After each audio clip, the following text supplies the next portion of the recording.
Saya akan berkisah. Di sebuah bank itu ada pengajian rutin. Kurang lebih sudah 20 tahun rutin.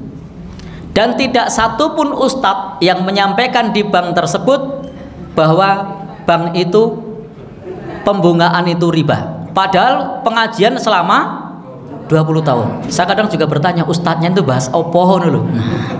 20 tahun tidak satu pun ustadz membahas riba. Cari aman. Ya, ustadznya cari aman. Justru malah tidak aman. Dia ada kesempatan amar ma'ruf nahi mungkar tidak dilakukan.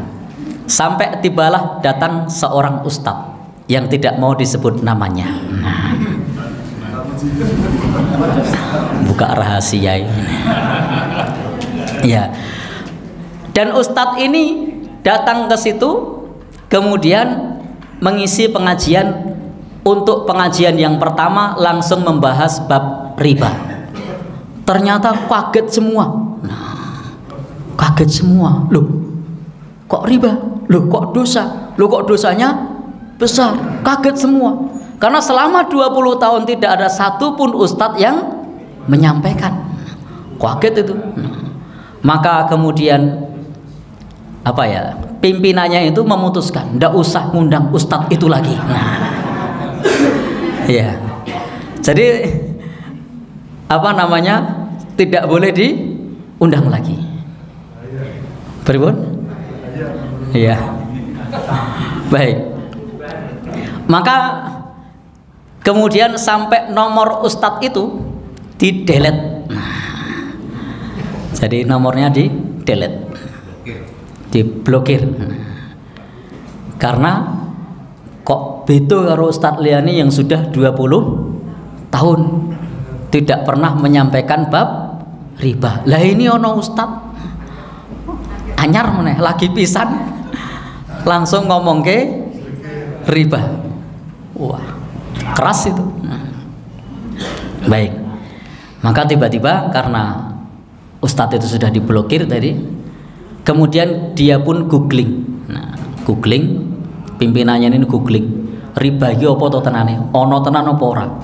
Dia pelajari selama 3 bulan barulah sadar, oh ustadznya bener. Nah, mulailah bingung dia, nyari kontaknya pengen dihubungi lagi. Nah, ora ketemu. Nah, nomornya wis dihapus. Nah, padahal dia serius pengen berhenti. Nah, karena ternyata berarti selama ini ustadz-ustadz itu cari aman, tidak berani menyampaikan. Nah, baik. Jadi itu ternyata kalau tadi ada yang mengatakan riba itu tahu, ya tidak semuanya tahu. Buktinya tadi meskipun sudah ngundang ustadz, tapi ustadznya tidak berani menyampaikan. Padahal disampaikan tidak apa-apa. Jadi tidak disampaikan tidak apa-apa. Risikonya apa? Tidak diundang. Saya punya prinsip, kalau saya tidak diundang akan ngundang ustadz yang lain. Nah, jadi jangan sampai kita punya pendapat kalau kita tidak diundang dakwahnya berhenti. Tapi yakinlah kalau tidak ngundang kita akan ngundang ustadz lain. Nah, jadi harus seperti itu. Karena kadang banyak para guru ngaji yang khawatir tidak diundang lagi.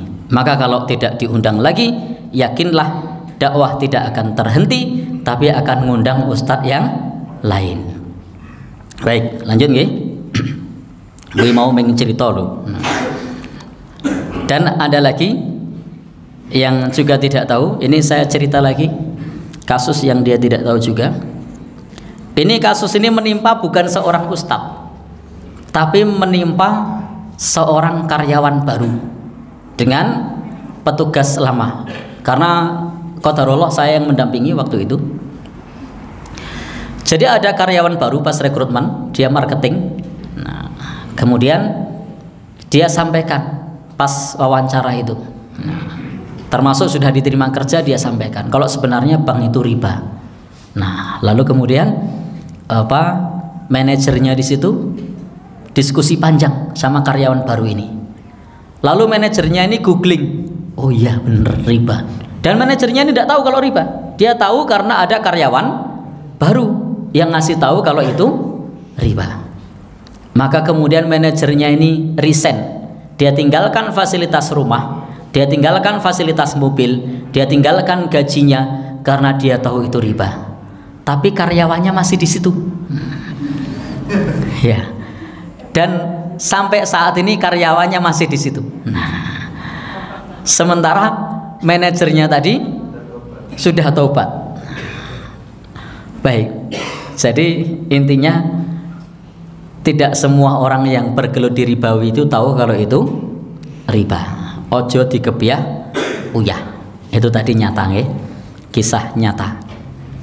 Bagaimana dia tinggalkan fasilitas semuanya dan memilih meninggalkan riba karena baru tahu.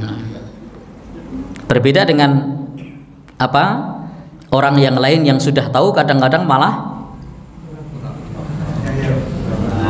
jangan lo yang bilang ngeyel katanya, kata beliau loh.